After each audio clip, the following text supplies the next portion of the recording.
तो दोस्तों चलिए आप सभी का एक बार फिर हम स्वागत करते हैं, अभिनंदन करते हैं आपके अपने YouTube channel Aryan institute Allahabad में। दोस्तों जैसा कि बोर्ड पर आप देख पा रहे हैं, आप सभी के बीच में अगर हम बात करें तो यूपी डीएलएड सेकंड सेमेस्टर के तहत प्रत्येक दिन आपके बीच में एक एक वीडियो हम प्रोवाइड कर रहे हैं, जो कि लगातार आप सभी की डिमांड भी हो रही थी कि भैया आखिरकार जो सीरीज है, चाहे पवन सीरीज हो या राजन सीरीज, जो तमाम सीरीजें आपके बीच में उपलब्ध हैं, हम एक एक सीरीजों को आपकी परीक्षा को मद्देनजर देखते हुए फिनिश करने का प्रयास कर रहे हैं। देख सकते हैं जो पहली सीरीज आपके बीच में भाई सबसे अच्छी बुक हम साहित्य प्रकाशन की मानते हैं, है ना। तो सेम वही सिलसिला आपके बीच में है। देख सकते हैं पवन सीरीज को हम इस वीडियो के माध्यम से हिंदी का यहाँ देख सकते हैं बेहतरीन कॉन्सेप्ट हम आपके बीच में देने वाले हैं। सेकंड सेमेस्टर बेस्ट क्लास अति लघुत्तरीय प्रश्नों की श्रृंखला है और परीक्षा में खासकर इस वीडियो की खासियत ये है कि परीक्षा में जितने भी क्वेश्चंस पूछे गए हैं, ठीक है, जो सीरीज में दिए गए हैं उन सभी प्रश्नों को हम लेने का प्रयास किए हैं।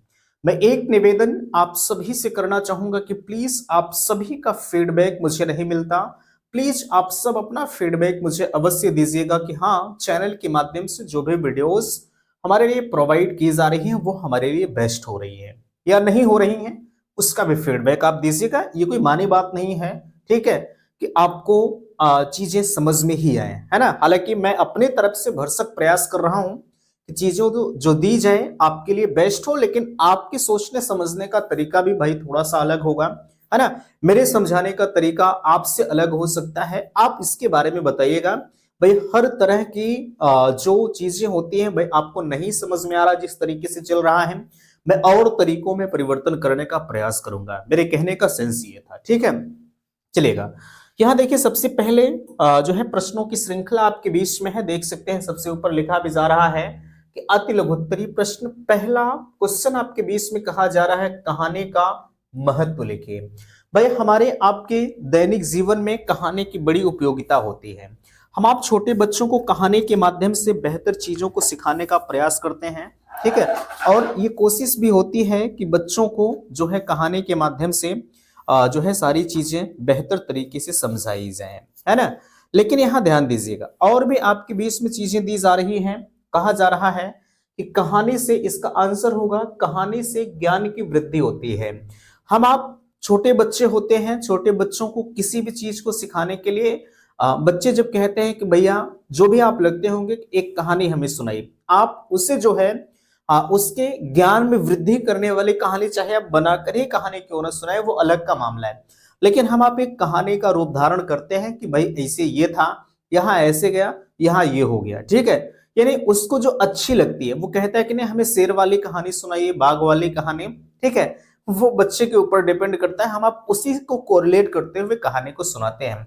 तो मेरे कहानी सुनाने का सेंस यही होता है कि उसके ज्ञान में वृद्धि करना।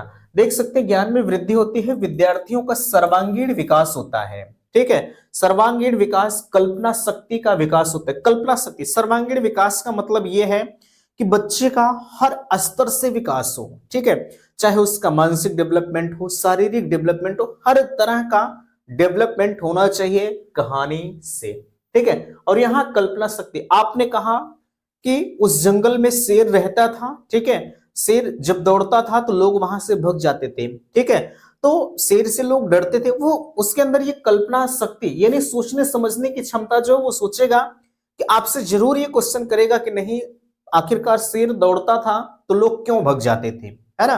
तो आप अपने स्तर से उसे बताएंगे कि भैया शेर से सब लोग डरते थे, शेर सबको खा जाएगा इसलिए हम लोग भाग जाते थे, ठीक है। तो जरूर उसके अंदर कहीं ना कहीं जो कल्पना शक्ति है, थिंकिंग है, वो डेवलपमेंट जरूर होगी, है ना, चलेगा। अगला क्वेश्चन कहा जा रहा है बालकों को कहानी पसंद होने का क्या कारण है, ठीक है। जो बच्चे होते हैं उसे कहानी पसंद होने के पीछे रीजंस क्या होता है, ठीक है। आप कुछ कहानी सुनाते होंगे, बच्चों को नहीं समझ में आता होगा, ठीक है, लेकिन कुछ कहानी अभी आप बच्चों को सुनाते होंगे, बड़ा अच्छा लगता होगा, है ना। तो आखिरकार उसके पीछे क्या रीजंस हो सकता है। कहानी जब आप सुनाते थे तो बच्चों को काहे पसंद आता था, है ना। देखिएगा कहा जा रहा है हिंदी गद्य में सर्वाधिक अंश कहानी है, ठीक है। कहानियों में घटनाओं का सजीव चित्रण होता है। ठीक है, अब यहां ध्यान दीजिएगा, बालकों को कहानियां क्यों पसंद आती है? क्योंकि आप अभी जो छोटा सा बच्चा होगा उससे आप फिगर के माध्यम से कहानी को सुनाएं। हालांकि कहानियां अधिकतर आप ओरल तरीके से ही सुनाते हैं, जैसे हम आपको बता रहे हैं, हालांकि यहाँ आप चीजों को देख पा रहे हैं, है ना, लेकिन बच्चों को सुनाते हैं कि हाँ ये था वो था। लेकिन अगर उसे आप बेहतर तरीके से फिगर के माध्यम से ही समझाएं तो कहानियां बच्चों के लिए बेस्ट होती है। ठीक है, बच्चे ज्यादातर समझते हैं। ठीक है, हम आप जो है क ख ग घ ng जब बच्चों को सिखाते हैं तो उस वक्त आप देखते होंगे कि क से कबूतर, ख से खरगोश, इस तरह से चीजों को हम बताते हैं। तो भाई बच्चा सीख जाता है यार, अगर यहाँ क लिखा गया है तो इसका मतलब यहाँ कबूतर होगा ही, है ना। देखिएगा, यहाँ कहा जा रहा है हिंदी गद्य में सर्वाधिक अंश कहानी है। ठीक है भाई, गद्य क्या होती है? गद्य कहानियां ही होती है। पद्य जो होता है जब हम लोग दोहा पढ़ते हैं, ठीक है, पद्य वो होता है। गद्य अधिकतर जो है इसका सर्वाधिक अंश कहानी ही होता है। ठीक है, जो है ये गद्य और पद्य दो विधाएं होती हैं, है ना। आगे देखिएगा, कहानियों में घटनाओं का सजीव चित्रण होता है। अगला क्वेश्चन है, कहानीकार का प्रमुख कौशल क्या होना चाहिए? ठीक है, कहानीकार का प्रमुख कौशल क्या होना चाहिए? कहानी में कौतूहल तथा जिज्ञासा बनाए रखना कहानीकार का प्रमुख कौशल है। ठीक है भाई, हम आप कहानी को सुना रहे हैं, ठीक है, जब बच्चा सीखने के लिए तैयार ही नहीं हो रहा है, ठीक है, आप कहानी लिख रहे हैं, चलिए हम आप कहानी लिख रहे हैं, लेकिन कहानी लिखने से काम नहीं चलेगा। उस कहानी को बच्चों को सुनना चाहिए, उतना उसमें हम लोग चीजों को डेवलप करें। ठीक है, उतनी चीजें उस कहानी में दें, इंटरेस्टेड चीजों को बनाएं। ठीक है, तब जाके उस पर जो है बच्चे अमल करेंगे, बच्चे सीखेंगे, है ना। चलेगा, यहां हो गया। अगला आपके बीच में क्वेश्चन आ रहा है, समझिएगा, एक एक चीजों को बेहतर तरीके से आप समझने का प्रयास करिएगा। मेरे हिसाब से हिंदी आपकी सबसे बेस्ट होगी। ठीक है, और भी सब्जेक्ट का हम आपके बीच में देने का प्रयास करें, उसके बारे में आप फीडबैक मुझे अवश्य दीजिएगा। चलेगा, अगला क्वेश्चन आपसे कहा जा रहा है, कहानी का महत्व बताइए। भाई कहानी का महत्व, अभी यही चीजें शायद ऊपर भी दी गई थी। देखिएगा, कहानी से ज्ञान में वृद्धि होती है, जाहिर सी बात है। ठीक है यार, हम आप कहानी सुनाएंगे, हम आप खुद जब कहानी सुनाते, जैसे छोटा सा बच्चा आपके घर में होगा, जब वो कहानी सुनाने के लिए कहता होगा तो आप कहानी सुनाते होंगे। हम लोग सोचते होंगे यार क्या चीज हम बच्चों को बताएं। ठीक है, सबको कहानी याद नहीं होती है। ठीक है, हम लोग सोचते चलिए बना बना कर बच्चों को कहानियां सुनाते हैं। ठीक है, तो कहीं ना कहीं हमारे दिमागों में डेवलपमेंट हुआ। ठीक है, और जो बच्चा सीख रहा है वो भी कहीं ना कहीं उसका जो डेवलपमेंट है, यानी उसका अभी एक शब्द आपके बीच में आया था, सर्वांगीण। ठीक है, एक शब्द आपके बीच में आया था, सर्वांगीण विकास। ठीक है, ये डेवलपमेंट हुआ या नहीं हुआ? आप कहेंगे बिल्कुल हुआ। ठीक है, चलेगा, यहां तक की चीजें आपको समझ में। अगला आपके आगे कहा जा रहा है, ज्ञान में वृद्धि होती है, कल्पना शक्ति का विकास होता है, जाहिर सी बात है, सर्वांगीण विकास होता है, तथा कहानी मनोरंजन एक अच्छा साधन है ना। यहां तक ये तो सब ऊपर भी मैंने आपको बताया था। अगला क्वेश्चन कहा जा रहा है, लोक कथा से क्या लाभ हो सकता है? ठीक है, लोक कथा के माध्यम से बच्चों के मस्तिष्क में धार्मिक तथा शिक्षाप्रद भावनाएं उत्पन्न की जा सकती है ना। लोक कथा कहिए, ठीक है, हालांकि ये भी कहानी का एक अंग ही माना जाएगा। ठीक है, चलेगा, यहां हो गया। अब मौखिक शिक्षण कितने प्रकार का होता है? मौखिक शिक्षण मेरे भाई जो है प्रायः दो प्रकार का होता है। ठीक है, यहां देख सकते हैं प्रायः दो प्रकार का होता है। अब ये दो प्रकार आपके कौन कौन से हो सकते हैं? एक तो आपका होगा, ध्यान दीजिएगा, एक जो आपका होगा जो है आप लिखने का प्रयास कर सकते हैं, लिख भी सकते हैं। ठीक है, पहला होगा मौखिक, जो है अपने विचारों को जो है दूसरों के समक्ष प्रकट करना। ठीक है भाई, जैसे हम अपने विचार को, जैसे यहाँ कुछ चीजें दी गई हैं उसको हम आपके बीच में बता रहे हैं, लेकिन कुछ चीजें हम अपनी तरफ से भी बताने का प्रयास करें, मीन्स अपना विचार हम आपके बीच में प्रकट कर रहे हैं। ये पहला हो, अपने विचारों को प्रकट करना। अब दूसरा कह सकते हैं, तथा जो है दूसरों के विचारों को सुनकर उनके मनोभावनाओं को समझना। ठीक है, जैसे हमारे विचार को आप सुन रहे हैं, आप हमारी भावनाओं को समझ रहे हैं, तो मैं आपको बेहतर तरीके से समझाने का प्रयास कर रहा हूं। ठीक है, चलेगा, यहां आगे कहा जा रहा है ध्वनि कितने प्रकार की होती है? ध्वनि दो प्रकार की होती है।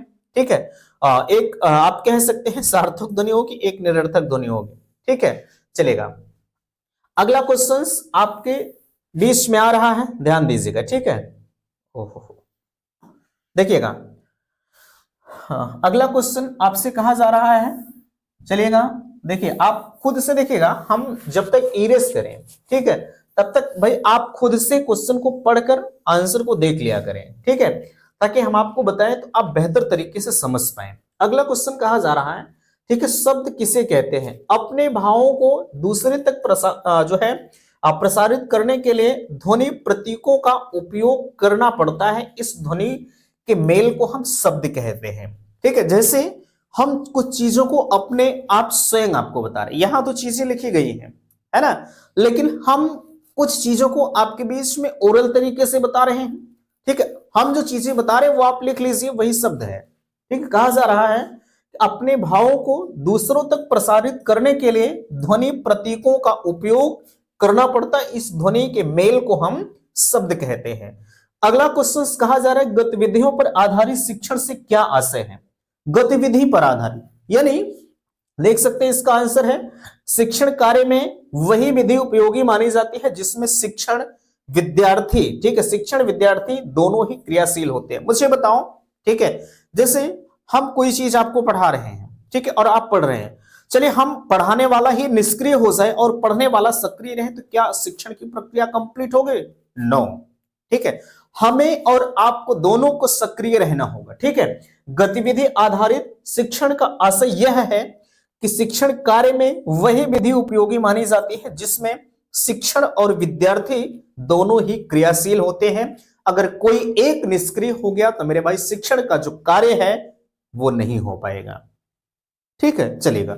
यहां तक की चीजें मेरे हिसाब से आपको बेहतर तरीके से समझ में आई होंगी। अच्छा, मैं आपसे पूछना चाहूंगा, जो है जितने भी लेक्चर्स आपके बीच में दिए जा रहे हैं, क्या वो सारी चीजें आपको समझ में आ रही हैं या नहीं आ रही हैं? इसके बारे में आप अपना फीडबैक मुझे अवश्य दीजिएगा। चलिए अगला पेज आपके बीच में आ चुका है, देख सकते हैं। पहला क्वेश्चन कहा जा रहा है विद्यार्थियों को गतिविधि का मूल्यांकन किस प्रकार किया जा सकता है, ठीक है। जैसे अभी आपने गतिविधि आधारित शिक्षण को पढ़ा, लेकिन हम आप गतिविधि जो है गतिविधियों का मूल्यांकन किस आधार पर कर सकते हैं, देख सकते हैं, ठीक है। इसे थोड़ा सा हम बड़ा करते हैं, ठीक है, चलिएगा। अब देखिए आपके बीच में कहा जा रहा है विद्यार्थियों की गतिविधि का मूल्यांकन बाल सभा, ठीक है। जैसे बाल सभा आपने देखा होगा, भाई आपके विद्यालय में आप प्रशिक्षण प्राप्त कर रहे हैं, ठीक है, और आपके विद्यालय में हर सैटरडे को कुछ न कुछ सभा का आयोजन किया जा रहा होगा, है ना।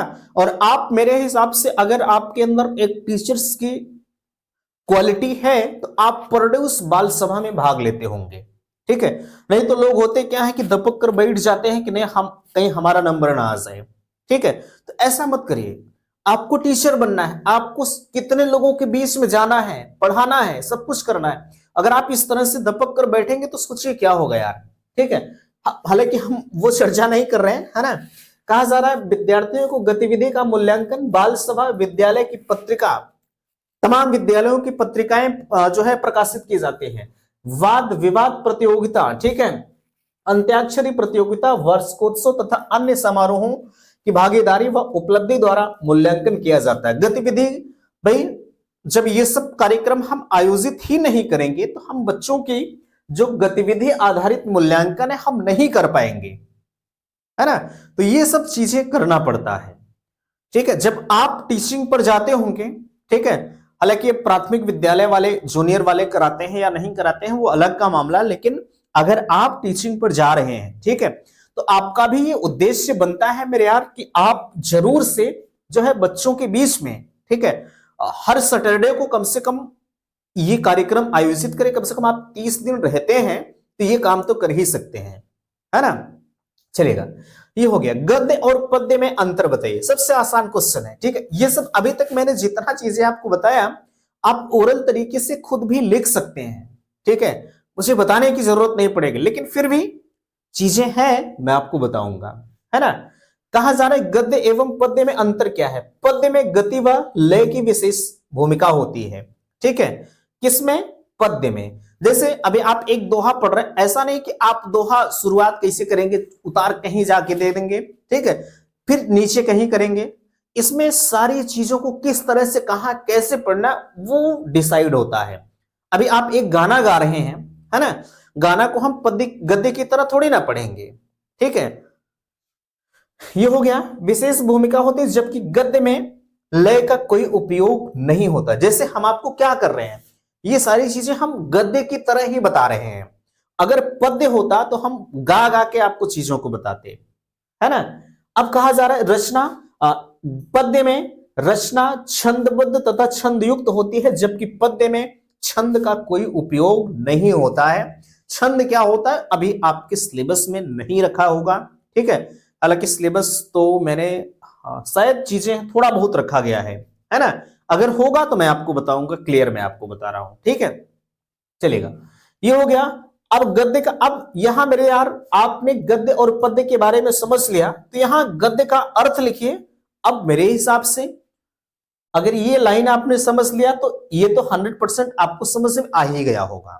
ठीक है, लेकिन फिर भी क्वेश्चन में है तो मैं आपको बताने का प्रयास कर रहा हूं। ठीक है, अब देखिएगा यहां आपसे कहा जा रहा है, इसे हम इरेज कर देते हैं थोड़ा सा। ठीक है, चलेगा, आप खुद से पढ़िएगा। ठीक है, कहा जा रहा है, क्या लिखा जा रहा है, गद्य का अर्थ आपको बताना है। अब पढ़िएगा, कहा जा रहा है गद्य के अर्थ में ध्यान दीजिएगा कि जिस रचना में छंद शास्त्र के गण तथा मात्राओं का बंधन नहीं होता है। यानी यहां आप इनको छोड़ दीजिए। ठीक है भाई, अगर छंद शास्त्र का आगमन होगा तब तो वो क्या होगा, पद्य होगा। लेकिन अगर इसमें छंद नहीं आ रहा है तो क्या हो सकता है, ये हमारा गद्य होगा। ठीक है, बंधन नहीं होता है, वे क्या होते हैं, गद्य होते हैं। अब यही हम पद्य आपसे कह दें, ठीक है, तो यही आप नहीं को हटा दीजिए, होता है तो क्या कहलाएगा, ये आप गद्य को हटा दीजिए, यहां आप पद्य को लिख दीजिए। ठीक है, ये हो सकता है। चलिए, यहां तक की चीजें आपको समझ में आ गई। सूक्ष्म पाठ के उद्देश्य को बताइए, मीन्स हम कह सकते हैं माइक्रो टीचिंग इसी। ठीक है, कहा जा रहा है सूक्ष्म पाठ द्वारा निम्नलिखित उद्देश्यों की प्राप्ति हो सकती है। कौन कौन से उद्देश्यों की प्राप्ति हो सकती है, विचार करिएगा। कहा जा रहा है पहला देखिए, कहा जा रहा है वाक्यों में रचना में, वाक्यों की रचना में व्याकरण के ज्ञान की पूर्ण उपयोगिता। ठीक है, वाक्यों की रचना में भाई हम किसी वाक्य का निर्माण कर रहे हैं तो ऐसा तो हो नहीं सकता कि हम उसमें जो है व्याकरण की चीजें भूल जाए, कहां हमको को का प्रयोग करना, कहां की का प्रयोग करना है। अब राजन जा रहा है, ठीक है, राजन जा रही है, इस तरह तो हम लिख नहीं सकते, उसमें सारी चीजों को हमें ध्यान में रखना होगा, है ना। अब आगे कहा जा रहा है जो है उपयोग करना, शब्द ज्ञान जो है कोश में वृद्धि करना। भाई किसी चीज को बनाने के लिए हमारे जो मानसिक डेवलपमेंट है, यानी जो हमारा शब्द भंडार है, ठीक है, उसमें कहीं ना कहीं वृद्धि होगी। अगला कहा जा रहा है मुहावरों, लोकोक्तियों, सूक्तियों इत्यादि का ज्ञान जाहिर सी बात है होना सुनिश्चित होगा। ठीक है, और इसका नॉलेज आपको होना भी चाहिए, क्योंकि ये जो मुहावरा है, लोकोक्ति है, सूक्ति है, ये आपके यूपी टेट सुपर टेट तक के सफर को तय कराएंगे, है ना। इसलिए आप इन चीजों को अभी से एक एक चीजों को कंठस्थ कर लीजिए। ठीक है, अब यहां एक शब्द आपके बीच में आ रहा, ध्यान दीजिएगा। ठीक है, अब यहां अगर हम आपको बताएं तो विचार करिएगा। स्पष्ट तरीके से आपसे कहा जा रहा है कि द्रुत पाठ का क्या अर्थ है। ठीक है, द्रुत पाठ का अर्थ है कि शीघ्रता से पढ़ना। ठीक है, द्रुत पाठ का अर्थ होगा भाई शीघ्रता से पढ़ना। अगला, अब इसमें तो कुछ समझाना है नहीं। ठीक है, अभिव्यक्ति का अर्थ बताइए। ठीक है, हम आपसे कह रहे हैं कि भैया आप किसी चीज की अभिव्यक्ति करिए। ठीक है, व्यक्त करिए कोई चीज हमको बताइए, है ना। आप समझिएगा, कहा जा रहा है व्यक्ति द्वारा प्रकट किए गए भावों को जो है अभिव्यक्ति कहते हैं। जैसे आपके यहां बाल सभा हो रही है, ठीक है, आपके यहां बाल सभा हो रही है, बाल सभा में आप अच्छे अच्छे संगीत को सुना रहे हैं, तो कहीं ना कहीं आप अभिव्यक्त कर रहे हैं। ठीक है, आगे कहा जा रहा है, ध्यान दीजिएगा। ठीक है, अगला आपसे कहा जा रहा है कि व्यक्ति अपने हृदय के विचारों को भाषा एवं वाणी का रूप प्रदान करता है। जैसे आप जब भी बाल सभा हो रही है, ठीक है, तो वहां पर चीजों को आप अपने हिसाब से बताने का प्रयास करेंगे ताकि हमारा जो नाम है वो अच्छा खासा हो। ठीक है, लोग हमको कहें कि फला इंसान बहुत अच्छी चीजों को बताया था, बहुत अच्छी तरह से प्रस्तुति किया था। ठीक है, जैसे हम आपके बीच में पढ़ा रहे हैं, हमारा जो उद्देश्य है मैं अपना 100% देने का प्रयास कर रहा हूं। ठीक है, ताकि आपको बेहतर लगे, आपको सारी चीजें समझ में आए, है ना। कोई भी होगा वो हमेशा चाहेगा कि मैं आपके बीच में 100% अपना दूं, मैं कितना अच्छी प्रस्तुति आपके बीच में दूं। बहरहाल आगे देखिएगा, कहा जा रहा प्रदान करना वह अभिव्यक्ति होती है। ठीक है। अब यहां देखिएगा क्वेश्चन कहा जा रहा है प्रोफेसर रमन बिहारी लाल ने मौखिक अभिव्यक्ति को किस प्रकार से परिभाषित किया। ये किसी खास के अनुसार परिभाषा पूछी जा रही है। देखिएगा अगर इस तरह की परिभाषाएं आपसे पूछी जा रही है ना, चलिए ठीक है, आपके आपके दिमाग में आपके परीक्षा पीरियड में याद नहीं आ रहा है तो उस समय आप क्या करेंगे, आपका तो 1 नंबर जाने वाला है। लेकिन अगर मेरी बात को आप मानिएगा, ठीक है, अगर रमन बिहारी के अनुसार आपके दिमाग में उस समय नहीं आ रहा है तो आप अपने हिसाब से किसी भी परिभाषा को लिख दीजिए, लेकिन परिभाषा आपकी मौखिक अभिव्यक्ति की होनी चाहिए। ऐसा नहीं है कि मौखिक अभिव्यक्ति पूछा गया कुछ और आप लिख दीजिए, है ना। अगर कुछ और लिख देंगे तो वैसे भी गलत हो जाएगा। तो मेरे हिसाब से आप अगर थोड़ा सा दिमाग लगाएंगे, कॉमन सेंस लगाएंगे, ठीक है, तो आप चीजों को 1 नंबर लेकर चले आएंगे, है ना। और अगर छोड़ देंगे, क्वेश्चन ही छूट गया, तो 1 नंबर वैसे भी आपका चला गया, है ना।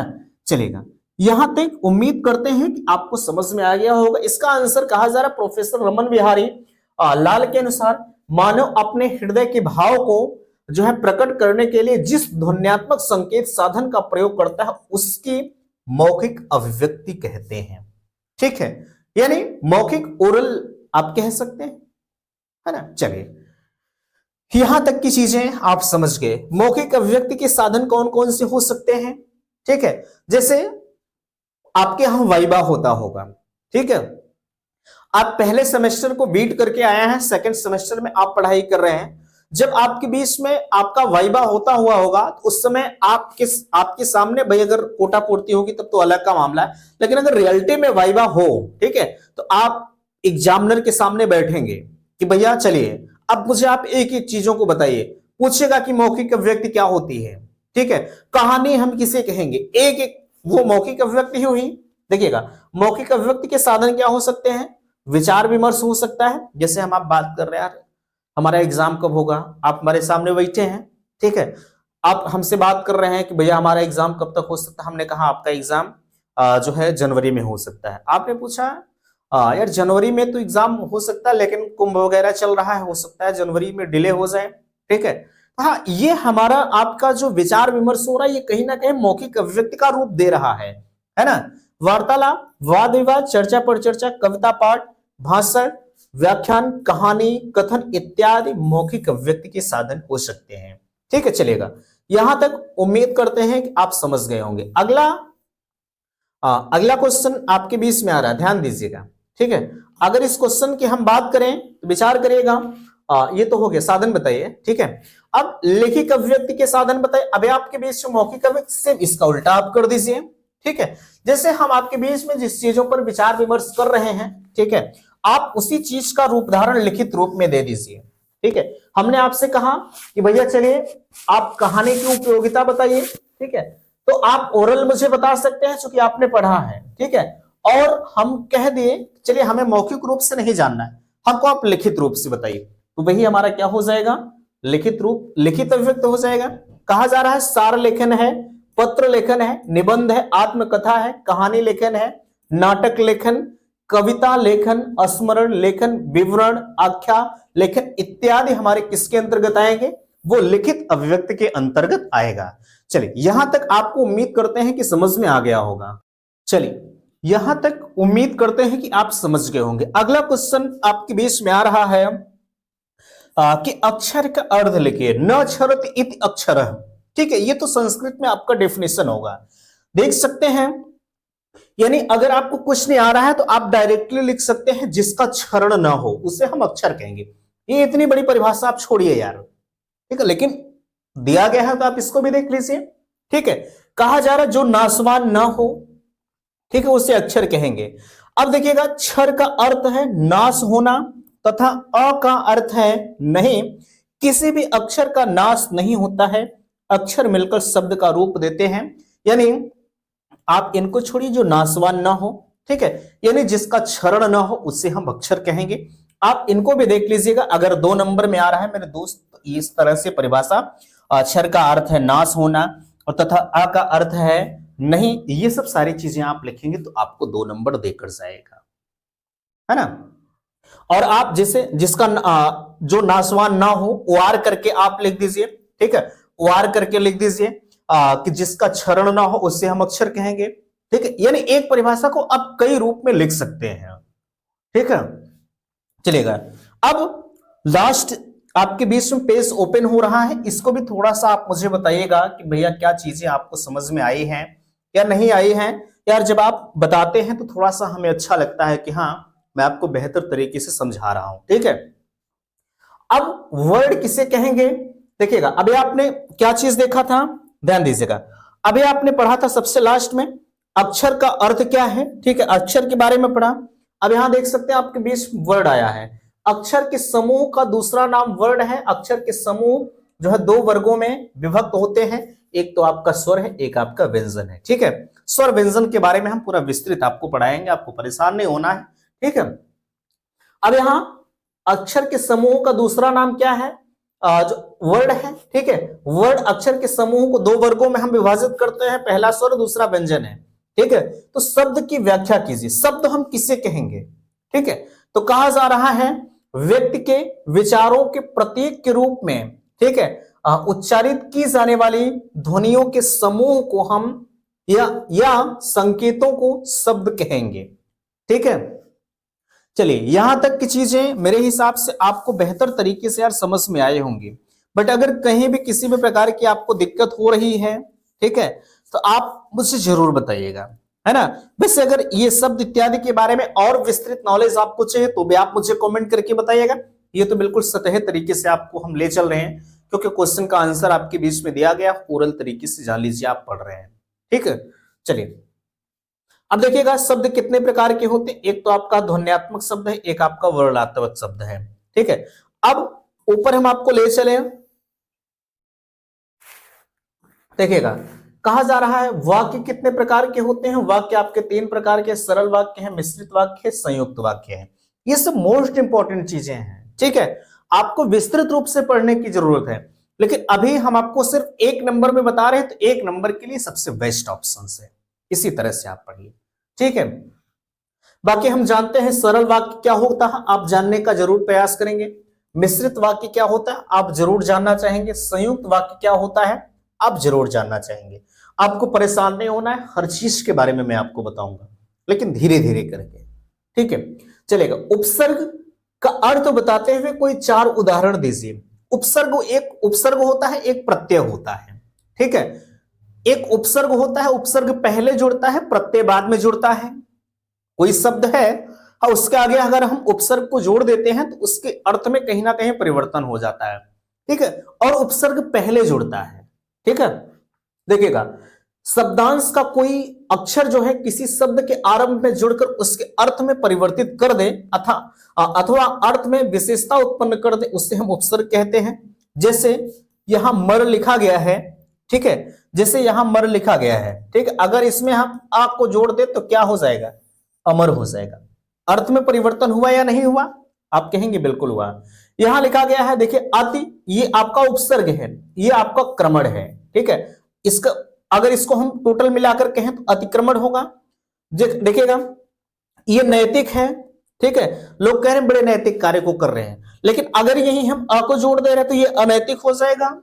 ठीक है, अब देखिएगा यहां आलय है, अगर इसमें हम न्याय को जोड़ दे रहे हैं तो यहां आपका न्यायालय हो जाएगा, है ना।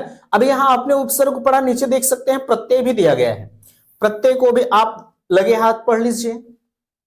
देखिएगा समझिएगा, प्रत्यय आपके बीच में दिया जा रहा है, इसको हम इरेज कर देते हैं, थोड़ा सा ध्यान दीजिएगा।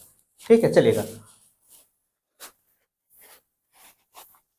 आगे आपसे कहा जा रहा है प्रत्यय के अंतर्गत, प्रत्यय का अर्थ बताइए। प्रत्यय के अंतर्गत किसी शब्द के अंत में कोई जो है अक्षर अथवा शब्दांश का जो है, चलिए कहा जा रहा है प्रत्यय के अंतर्गत किसी शब्द के अंत में कोई अक्षर अथवा शब्दांश लग जाने से उसके अर्थ में परिवर्तन हो जाता है, उसे प्रत्यय कहते हैं। जैसे कड़ुआ, ठीक है, कड़ुआ शब्द के बाद अगर हट लग जाने से कड़ुआहट हो जाएगा। ठीक है भाई, आप कड़ुआ कह रहे हैं, ठीक है, कड़वा कह रहे हैं, चलिए यहां आप हट जोड़ दीजिए, क्या हो जाए, कड़वाहट हो जाए। ठीक है, तो कहीं ना कहीं सेम उसी तरह से जैसे आपने अभी उपसर्ग पढ़ा था, उपसर्ग पहले जुड़ रहा था और प्रत्यय बाद में जुड़ेगा। ठीक है, यही माइन्यूट सा अंतर है। आगे सामासिक पद हम किसे कहेंगे? दो शब्दों से, ठीक है, दो अथवा दो से अधिक शब्दों को परस्पर मिलकर एक शब्द बनता है, उसे हम समास कहते हैं। जैसे चाय नाश्ता, रोजी रोटी, पढ़ाई लिखाई, लोटा ओटा, ठीक है, इस तरह से हम लोग कहते होंगे, रोटी ओटी, ठीक है, ये हमारे सामासिक पद के अंतर्गत आएंगे। समास कितने प्रकार के होते हैं? समास 4 प्रकार के होते हैं। अव्ययी भाव है, ठीक है, तत्पुरुष समास है, द्वंद्व समास है, आगे पीछे आप कुछ भी लिख सकते हैं, अव्ययी भाव लिख दीजिए, द्वंद्व लिख दीजिए, जो भी लिख दीजिए, यानी 4 प्रकार आपको समझना है, ठीक है। चलेगा, लास्ट क्वेश्चन आपके बीच में है, संज्ञा का अर्थ बताइए। क्या संज्ञा का अर्थ था? संज्ञा के भेद, वे शब्द जिसमें व्यक्ति, जाति, अवस्था, स्थान तथा वस्तु इत्यादि के नाम का बोध होता है, उसे हम संज्ञा कहते हैं। संज्ञा 3 प्रकार की होती है, व्यक्तिवाचक, जातिवाचक और भाववाचक संज्ञा, ठीक है। अब व्यक्तिवाचक संज्ञा क्या होती है, जातिवाचक संज्ञा क्या होती है, भाववाचक संज्ञा होती है। इसके विस्तृत नॉलेज के लिए आप लघुत्तरीय प्रश्नों का इंतजार करिए, ठीक है। तो उम्मीद करते हैं कि बातें आप सभी को समझ में आई होंगी, बट अगर किसी भी प्रकार की आपको दिक्कत है तो प्लीज आप सब अपना फीडबैक मुझे अवश्य दीजिएगा। हम अगले वीडियो में उस चीज के बारे में पूरा विस्तृत रूप से डिस्कस करने का प्रयास करेंगे। तो चलिए मिलते हैं आपसे नेक्स्ट अगले वीडियो में, तब तक के लिए थैंक्स, धन्यवाद।